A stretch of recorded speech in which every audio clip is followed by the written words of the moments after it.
highest scoring team in the league to their lowest quarter of the season, lowest half of the season, and joint lowest score of the season. How'd you do it?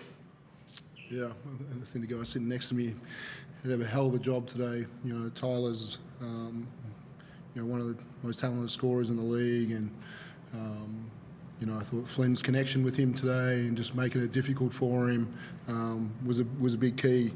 You know, Harvey and Kel have been playing at an elite level, and thought, just doing a good job on those two today, and taking away their three balls other than the last 3 minutes of the game where I think they make 6 in the fourth quarter or something like that. But we did a good job of guarding the 3-point line, put them in a shot profile that we were pretty happy with.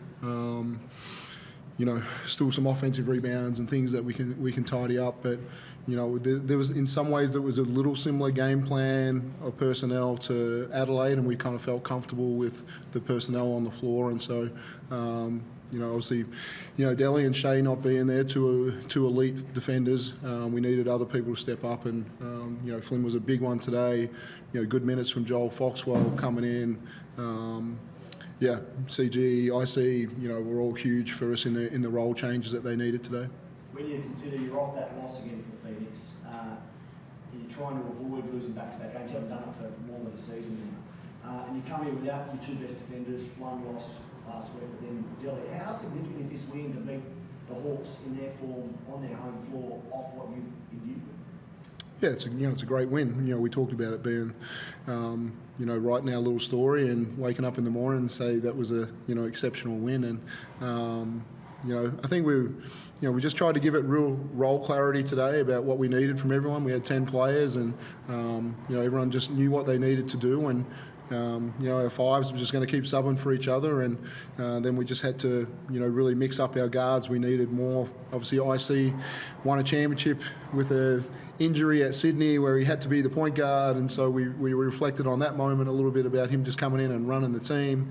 And then, what we needed from Flynn and Tanner to really, be these secondary ball handlers, and we asked a little bit more of CG to do that again today. But, Jack White's performance in 19 rebounds and come up with a massive one down the stretch. And so, just what we did on the boards today, I thought was a hell of an effort. And he's free thrown as well at the clutch stages. What was your take on that chaotic possession from Chris, the call originally, then the revision, and all around that? Yeah, there was a lot going on, right? I'm not sure, where's the score bench error for not starting the clock? How does that, when we go forward and get fouled, and we should be shooting, to say there's a bench error and we've got to go back and take away our free throws and start again because of their error. So that, to me, that didn't make sense. I'm sure there's ability to wind the clock back to whatever happened in that moment. That was strange to me. There was a goaltend there that was, and maybe they got that one right. And I'm pretty sure I had a timeout left, and I'm not sure where that one disappeared to as well, which I needed down the stretch. So, there was a couple of errors I thought coming from the bench tonight. And did you make a decision there, okay, I'm not going to waste time trying to get that timeout back? I'll just say next bucket, I want to make sub so that I can then relay the message, which is good. Yeah, it's kind of what we did, and then, getting free throw shooters in and in key moment of the game. But Jacob Chance was pretty good. He just forget it, move on, and it was a little bit of a part of what we felt we needed to do better after the Southeast game, where we probably hung on to referee decisions too much. And so for people to get me, and I thought other people did that well today in their huddles and having people move on. It was the 4:51 mark in the fourth where you used your last time out, or was listed as your last time out. It was a few possessions before when Tyler hit that three in front of you. I think that was your second time out in the second half. Did you not use that timeout at that time? I didn't. I thought I still had one left, so I thought Hawks called one that I thought I might have got credited for. But I'll go back and check it. If I'm wrong, I'll own it and I'll apologise to their bench. But I was pretty sure I still had one. After that incident where they had to review the play and go back, the Illawarra Hawks owner, Jared Bell, stormed out of the arena, looked at me and said, "You can quote me, that was a flop." Talking about Golden. What do you make of the discourse around Chris lately about the flopping and things like that? Yeah, I'm not going to talk about it too much. I thought he turned an ankle a little bit. There was some contact. There was some things there, but he had a hell of a game.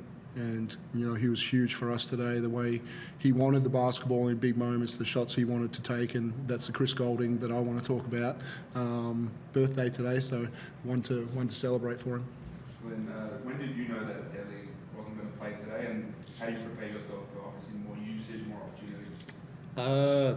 I think I found out today, that he wasn't going to play, but in terms of the preparation, I'd say it's just with the coaches in my ear, just getting clarity, like said, getting the clarity that I need to perform, do my job out there.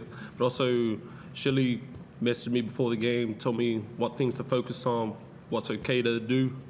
Like, it's okay to make mistakes out there, but make them like this, make them being aggressive, and also Delhi just having it on the sideline was elite, always in my ear, giving me confidence, giving me tips. So yeah, it's pretty good to have them.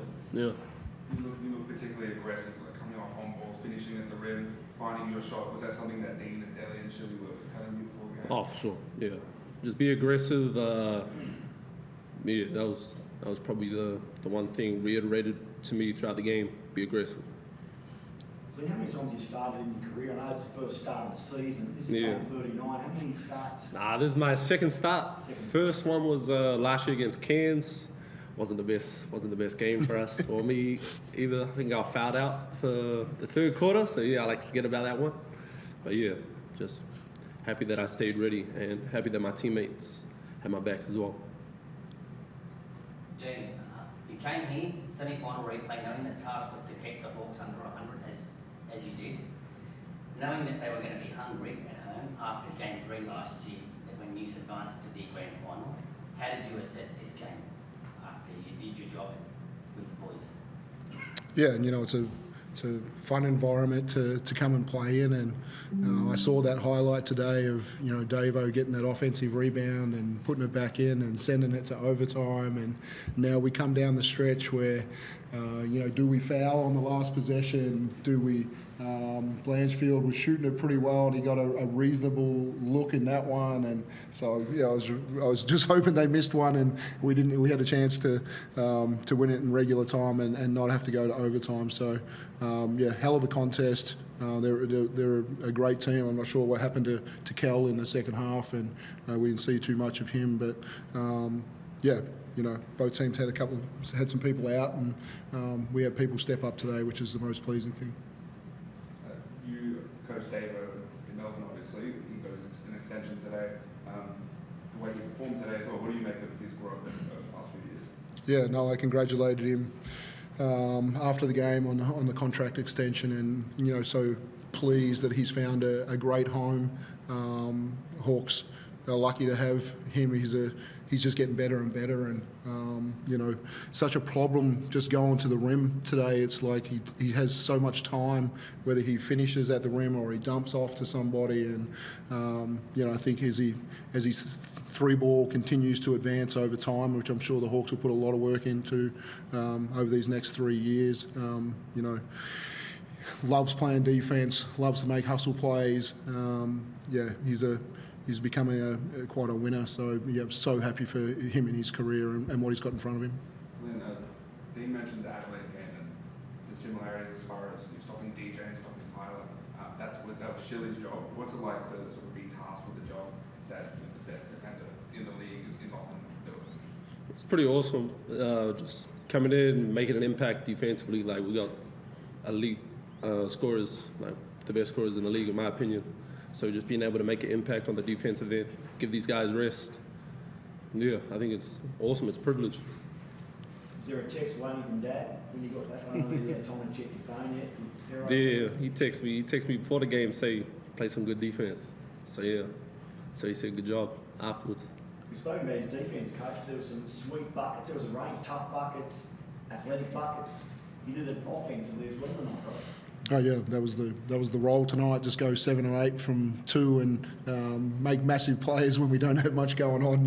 That was huge, and that's we've seen. We had a little scrimmage a couple of weeks ago, and he just really excelled, and then I think that just springboarded him over the last few weeks, and the players voted him our best player the other night, and so to get that one and then to step into a starting role and excel again, it's just look forward to what he can produce for the rest of the season. Flynn, did your eyes light up when you had Lockie on you? Yeah, of course. That's my guy from Riverside, and probably one of the closest guys I'm with in the NBL. So yeah, just when he was on me, I just had to let him know. Afterwards, I'm like, come on, Luck. But yeah. Cameron, what were the words from Dean, knowing that the Hawks kept coming at you, they didn't give up, right till the very end, they were still in the game? What was the question? Sorry. I said, what was the word from Dean, knowing that the Hawks didn't give up, they played right till the very end? He said stay like tight huddles, stay together, and then they were about to press break us. So that was probably the biggest thing he told us: be organized, break open. Yeah. Do we have an update on either Delhi or Shirley for the next game? Yeah, Delhi was pretty close. Like he worked out in shoot around today, and it was pretty close. And there was, if we had foul trouble or different things, I think he had the ability to step on the floor. But there was just some movement patterns that just didn't feel great in being able to push off. So, from what I understand, he could that could accelerate really quickly and get better, or it could just hang around a little bit. So I think what we see tomorrow after travel, hopefully is a good chance to play. Shea is expected to be back for the Kings game, but had an exceptional workout today. Is on track for that one.